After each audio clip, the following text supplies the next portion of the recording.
Ajá. Y eso es Ahí está, todo. Ahí está Comenzamos. ya grabando, aceptó. aceptar. Bien. Ahí está. Perfecto. ¿Entonces está grabando? Bien. Sí, Bueno, Gaby, te, te comento, repito lo mismo. Era después te paso la canción, Dale, dale. que se llama Culpables de no morir, se llaman. Y es muy linda la canción. No sé si la escucharon, chicas, ustedes la canción. Y habla, bueno, la De canción qué habla cantante o qué sobre grupo es? se llama La Caverna, la el caverna. grupo. La Caverna. Se las paso de nuevo cuando Ujú. terminemos la charla y Bien. habla sobre, si lo queremos, si queremos estudiar el tema, hasta se puede estudiar el tema antropológicamente, porque habla de digamos, la canción habla sobre lo que también le pega un poquito a la Iglesia Católica, y después buscando material de antropología en Malvinas, como les decía recién, está la antropología forense, que es la que buscó digamos, los cuerpos de los soldados caídos, la antropología que buscó a los veteranos de Malvinas, digamos que habló sobre cómo quedaron los veteranos de Malvinas y cómo el gobierno los dejó de lado, porque todavía hay gente que no, a ver, yo tengo un conocido mío que es abogado y ya le consiguió la jubilación a dos veteranos de Malvinas de acá de Mendoza, o sea que fíjate hasta qué punto estamos hablando de 2025 y fue en el 80. Y también está una antropología forense de lo que fue para los ingleses también combatir la guerra de Malvinas, porque no es solamente de un solo lado, sino de los dos. Y justo con Adriana empezamos a hablar y con Carla que obviamente digamos, los intereses económicos de Inglaterra y saltó lo de la guerra de la Triple Frontera, que fue lo mismo, en realidad se metieron los ingleses también por cuestiones económicas y cómo podríamos articular esas dos guerras como una cuestión, obviamente, a ver, si hablamos de la Triple Frontera, eh, Adriana ha dicho que se usaron esclavos para la guerra, les prometieron la libertad, y en el caso de Malvinas, a ver, pasó algo parecido. Fueron soldados que estaban recién iniciados, que eran jovencitos, los grandes generales se quedaron en Argentina, porque es la realidad. Entonces decís, ¿cómo se utilizaron a los más carenciados, por decirlo así, y los mandaron al frente de batalla como diciendo, bueno, hagan lo que ustedes puedan? Entonces, bueno, Sí. sería esa como una cuestión de articular lo que pasó en el pasado y lo que nos pasó hace 25 años atrás. Más o menos esa es la idea, Gabriel. No sé Ujú. si a vos Ah, bien, bien. Sí, ¿qué te sí, sí. parece? Sí, no, sí. Lo estoy tratando de relacionar también con los contenidos, con los trabajos. Sí, Bien. Obviamente, Bueno, claro, está en la teoría de lo que nos han dado la materia sí. y cómo articular esa teoría, no todas las teorías, pero bueno, los más. Por Adriana, por ejemplo, otro de ejemplo, Sarmiento, Arcil Argumendo nos decía los silencios y las voces en América Latina. En Salta, donde yo claro, vivo, hay muchos excombatientes de Malvinas que aparte que no tienen, que les costó mucho que les reconozcan los derechos, todavía siguen y continúan yendo a las escuelas. Este 2 de abril fueron dos personas mayores, dos veteranos, contando que uno de casualidad no había subido al Ara San Juan, porque no sé quién se durmió y subió el otro y no subió él, por ejemplo. Pero también es una manera de que puedan ser escuchados, ¿no? En esto de las resistencias. Ujú. Cuando No, sí. seguro. Balbaceres nos habla de resistencias y de mediaciones, ellos mismos son la resistencia porque son el mensaje vivo de lo que pasó. Porque es verdad que fueron muchos chicos del Chaco, muchos chicos de Resistencia, de de Salta, Corrientes, de pueblos que eran carenciados, iban con esperanza de pelear por su país, con un discurso que era el discurso hegemónico, el discurso de vamos a Argentina, pero en Argentina sucedía todo, otra realidad, ¿no? Dentro de lo que es el país. Lo que voy a decir, yo estuve viendo un documental donde sale el famoso Bernardo Neustadt en esa época diciendo que íbamos ganando la guerra y nos estaban metiendo una paliza. Entonces vos decís, esas son las cuestiones hegemónicas que vos decís, el tipo, este tipo que es hegemónico, decía que íbamos ganando una guerra que sabíamos que, o sea, la gente sabía que no le iba a ganar, o sea, y cuando vos decís silencios y voces de América Latina, hablábamos la otra vez con Adriana, sobre cómo Chile les ayudó a los ingleses, cómo Chile ayudó a Inglaterra, cómo los peruanos nos mandaron aviadores a nosotros y para que combatiéramos, pero cómo el misma Latinoamérica se separó, ¿sí? Por una cuestión de decir, bueno, apoyo a los ingleses, yo no me acuerdo si fue Brasil o no, no quiero cometer un error, pero yo sé que Uruguay, Chile, los buques, Uruguay, perdón, Uruguay, y Uruguay. cómo Chile cargaba, los ingleses cargaban sus buques en puertos chilenos. Y eso está comprobado, a ¿Cómo, ver, no es ningún rumor, está a comprobado. ver, cómo el poder Diga, hegemónico de los militares en ese tiempo cambiaron el discurso? Leí yo la vez, o sea, cambiaron el discurso a todo el país de lo que sucedía atrás. Inclusive en casa se recuerda, por ejemplo, cuando alguien se come algo que no es de él, dicen, ah, vos sos patria como los de Malvinas. ¿Por qué? Porque le mandaban los mejores chocolates, o sea, el pueblo enviaba cosas a los soldados claro, y quedaban los mismos, y después se vendían los chocolates eso. Entonces, nosotros a veces hacemos referencia a eso diciendo de que bueno, que fue algo que sucedió y es una manera de hacerlo visible también, dentro de que no se olviden o que no nos olvidemos nosotros que esas acciones traen perjuicios a toda la sociedad, ¿no? Me decía mi hijo, que por ahí es un poco más sabio que yo, que el conflicto entre Argentina seguro, y que el conflicto entre Argentina y Chile comienza mucho antes de Malvinas, cuando Argentina tiene guerra con Chile y no puede derrocar a Argentina. Una de las maneras que ellos tienen como de tomar revancha, quien diría, en ese conflicto, es unirse a los ingleses, que es una guerra que no sé cuántos años antes sucedió, no sé si era 50 o 80 años, me decía Sebastián, mi hijo mayor. Entonces, hay un trasfondo que por ahí uno no termina de comprender en toda la situación, ¿no? claro. Sí, Claro, sí, lo que sí, pasa es que nosotros como límite de Argentina y Chile, teníamos la divisoria de las aguas, los ríos que desembocaban para el lado de Argentina, desde ahí empezaba el límite.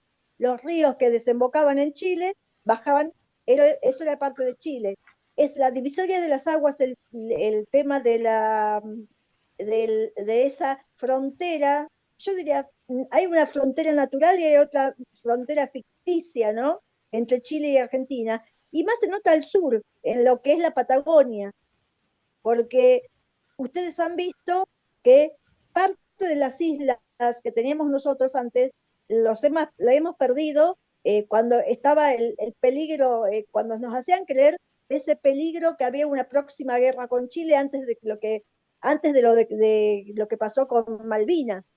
fue en ¿Eh? 1978 por el canal de Beagle. Mil- Exacto, exacto. Y bueno, ahí vemos cómo nos manejaban. Y vos ahí dijiste algo bien de 1978. La población de Argentina, no sé si pasa lo mismo en el interior, como pasa acá en Buenos Aires, pero en Argentina cuando hay un suceso como es el Mundial, como pasa ahora, que por ahí las noticias verdaderas se tapan por noticias más ambiguas. En ese momento fue el Mundial del 78 y en ese momento lo único que le importaba a la gente era el Mundial. Cuando Ujú. había en plena guerra había gente muriendo y acá se festejaba. No sé, ¿cómo se llama? Estaban abiertas las discotecas.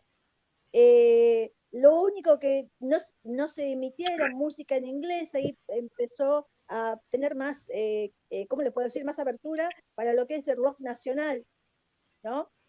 Ahí se escuchó más rock nacional que el rock de inglés. Era una de las maneras de luchar, pero poca, porque en realidad acá siguieron festejando el mundial y ¿qué pasó? Habían varias cosas. Primero estaban los desaparecidos escuchando el Sí, mundial. eso tiene que ver mucho con el poder hegemónico y el discurso político que se emplea, ¿no? Porque más allá de tapar una cosa con la otra, es darle también un poco de alegría a ese pueblo que viene sufriendo. Porque ¿por qué no podemos, aparte de que perdimos una guerra, ¿por qué no podemos disfrutar un mundial? Por ejemplo, está bien, yo reconozco eso, que son instrumentos que tienen para no desconcertarnos, pero sí para sacarnos de un lugar y posicionarnos en otro, que en realidad la historia la comprendemos cuando pasa cierto tiempo. Em, Sí, es verdad. Ahora lo que yo veo, por ejemplo, en esto de las resistencias, nosotros ahora cantamos el himno nacional y cantamos la marcha Malvinas en todos los actos. Eso antes no se hacía. Entonces ahí también vemos esto que nos dice Rodríguez de resistencias y mediaciones, porque si bien sabemos que esa guerra fue perdida, también volvemos ahora a posicionarnos en otro punto, que nuestra victoria por ahí es moral o la necesidad de reivindicar eso de nuevo. Bueno, Sí, no sé. me acordé de un estudio antropológico que hay en el que está actual, que es los habitantes de Malvinas, porque también hay gente que vive ahí, y hoy son los famosos Kelper, ellos son ingleses, o sea, nosotros no podemos ya directamente acceder a Malvinas, o sea, ya Inglaterra, cuando hay gente que sale que dice vamos a recuperar Malvinas, que estamos en negociaciones, y a ver, y hay gente que ha ido a estudiar la población de Malvinas y te dicen no, nosotros somos ingleses, o sea, ya está, pasaron tantos años que sabemos que nosotros ya, por más que reivindiquemos y queramos negociar con Inglaterra, las Malvinas son Inglaterra, son de Inglaterra, digamos, ¿no? Que hay estudios antropológicos que lo dicen. O sea, cuando vos preguntás a un habitante de Malvinas, Sí. nunca vivieron, nunca vivieron una situación, digamos, que sea muy argentina. Entonces, como que ellos ya directamente son ingleses, ¿no es cierto? Pero hay Más otra allá de los cuestión. intereses, obviamente.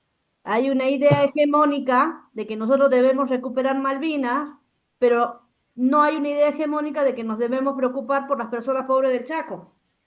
O sea, también hay un Ahí discurso tenés. hegemónico sobre por qué son nuestras las Malvinas.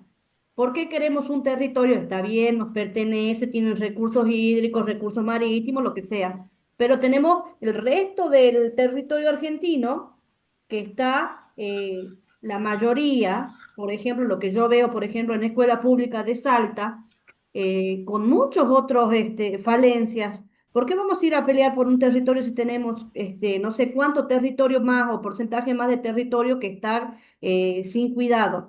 Entonces, las Malvinas también es un discurso hegemónico instaurado de que tenemos que ir y recuperar eso. Pero ¿para qué vamos a recuperar algo?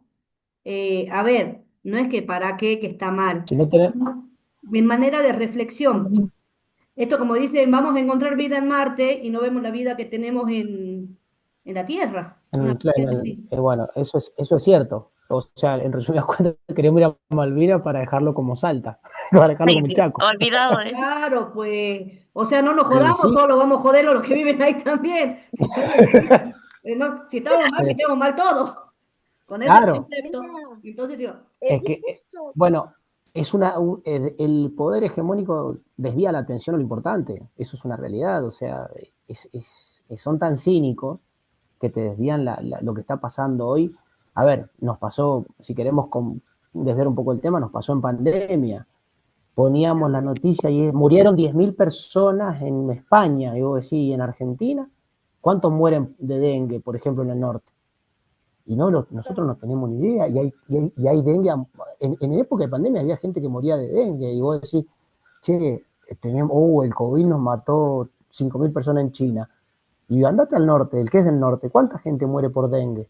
acá en Salta morían de Sí, todo, Sí, y probablemente se han llevado a varios y era COVID, o sea, y nadie podía comprobar de qué era porque quemaban el cuerpo antes de que puedan llegar a hacer cualquier tipo de investigación, o sea, fue y ese poder hegemónico justamente es el que genera que podamos ver las realidades que ellos nada más, el mismo poder, hace que veamos, ¿no? Claro, claro. yo lo que Todo iba a es, decir que también hablé esto con Marcos del eurocentrismo.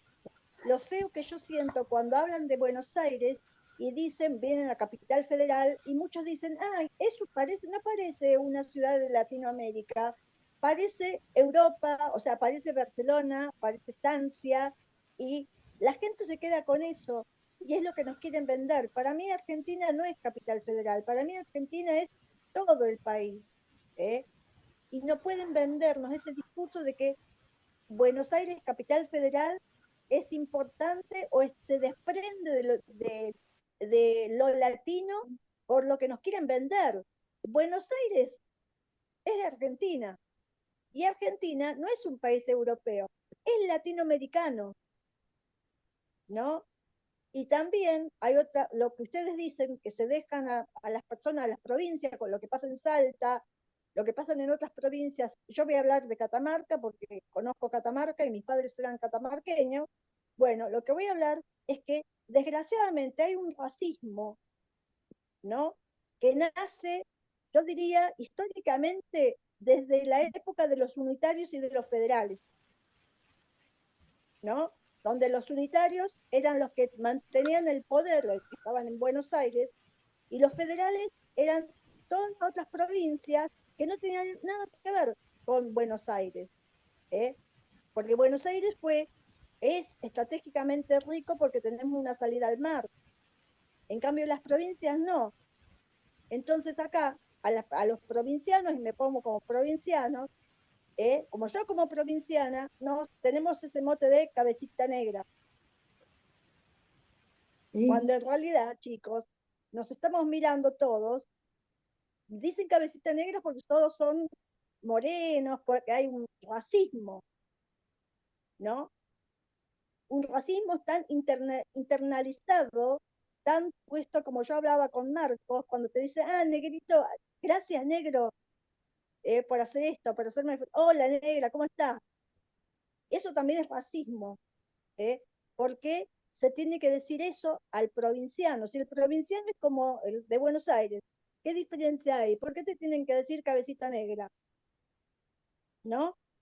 de- ahí nos vendría bárbaro el texto de Adamowski de lo negro y los negros. ¿Cómo, Claro, cómo claro. se, este, esa desigualdad estructural, ¿no? De pensar de que porque están en un lado es mejor que otro. Yo te digo, yo fui a Capital y no, yo no me quedo. Esa vida no, para mí, no, no conozco Europa. Nunca fui a Europa. Porque todos dicen, ay, es Yo como tampoco, París, ¿eh? como Francia. Pero yo no sé qué cantidad de gente fue a París y Francia que puede llegar a decir que Buenos Aires es eso. Para mí, no. Voy, mi amor.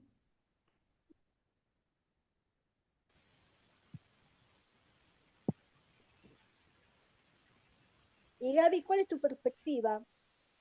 ¿Qué pensás vos del racismo? ¿Lo Mm, sentiste ahí en tu provincia?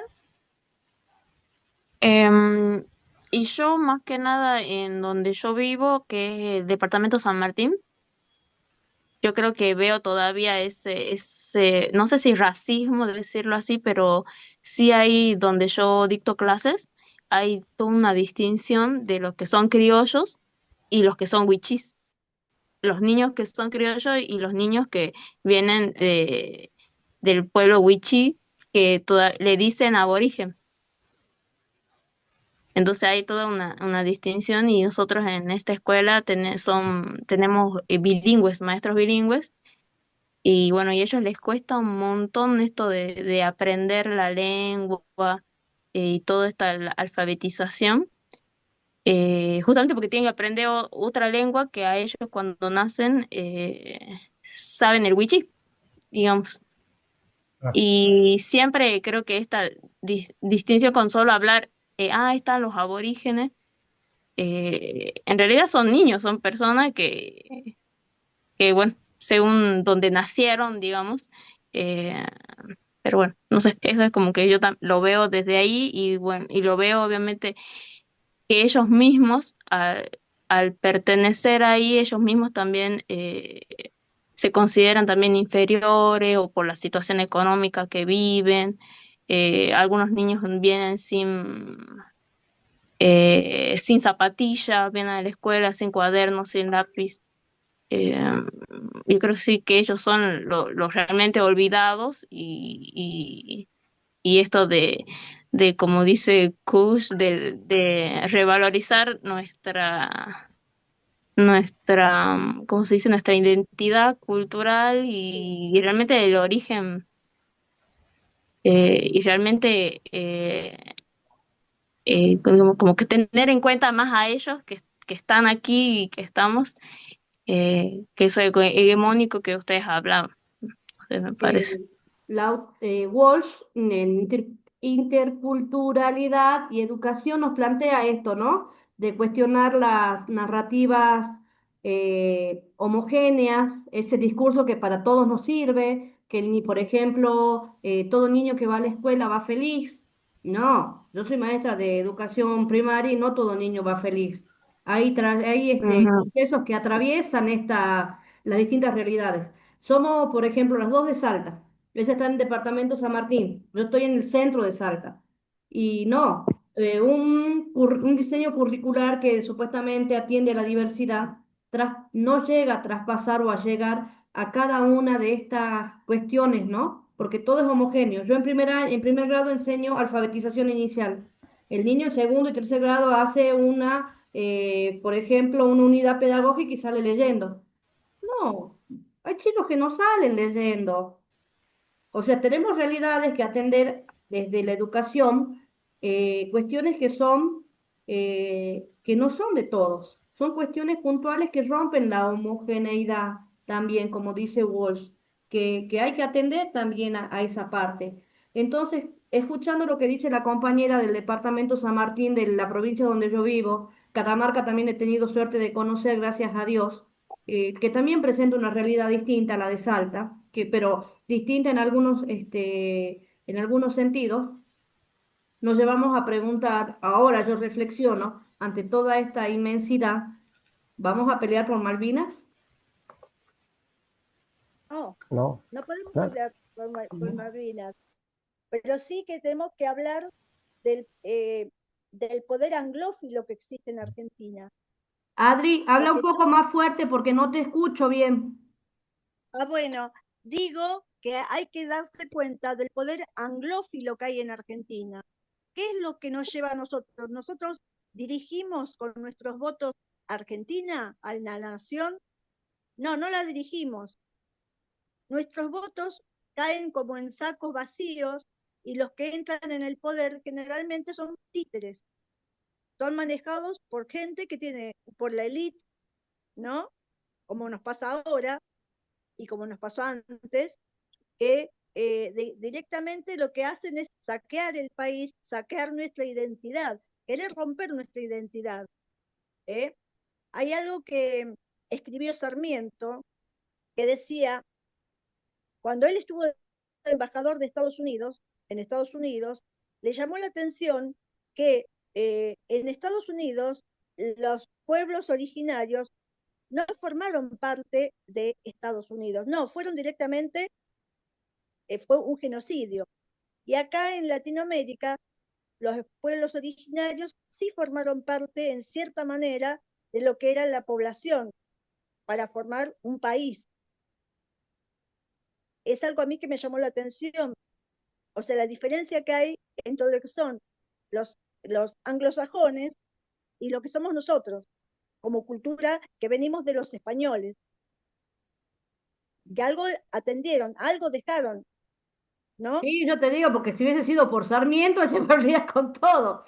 Pero, Sí, pero bueno, así fue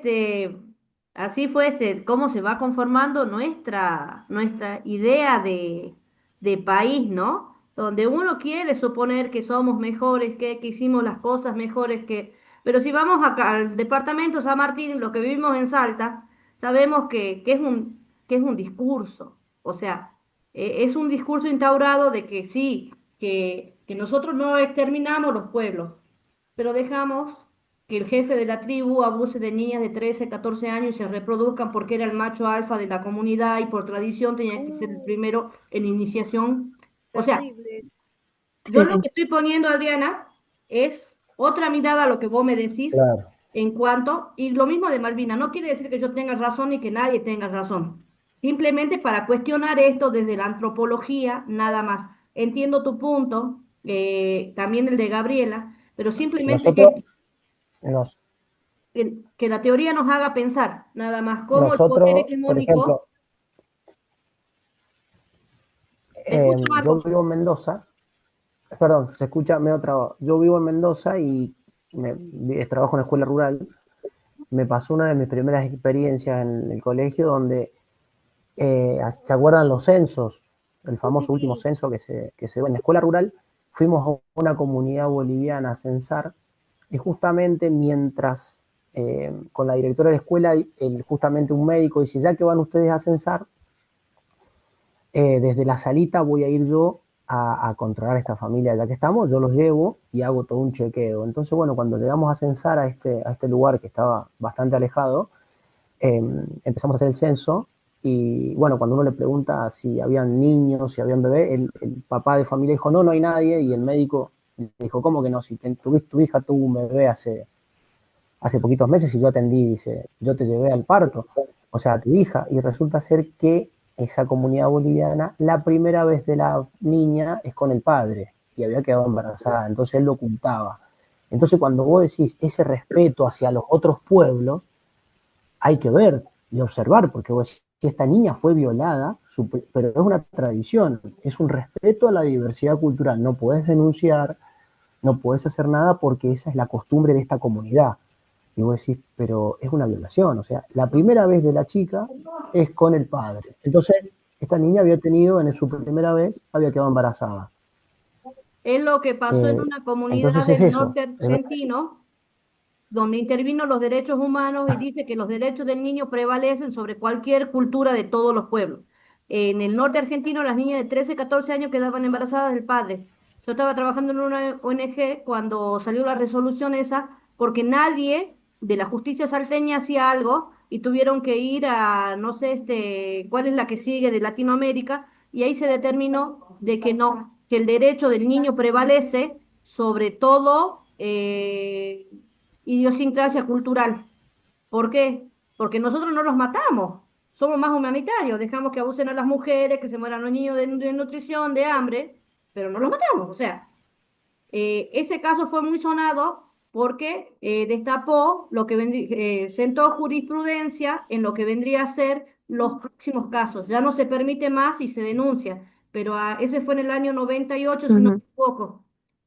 Fue tan importante porque de ahí en adelante cambió la legislación. Y la compañera Gabriela no me permitirá mentir que acá murió una docente rural también por defender a una niña que estaba siendo abusada por el patrón, una niña aborigen también, de los pueblos originarios, no me acuerdo en qué comunidad. La maestra se interpuso porque el hombre quería abusar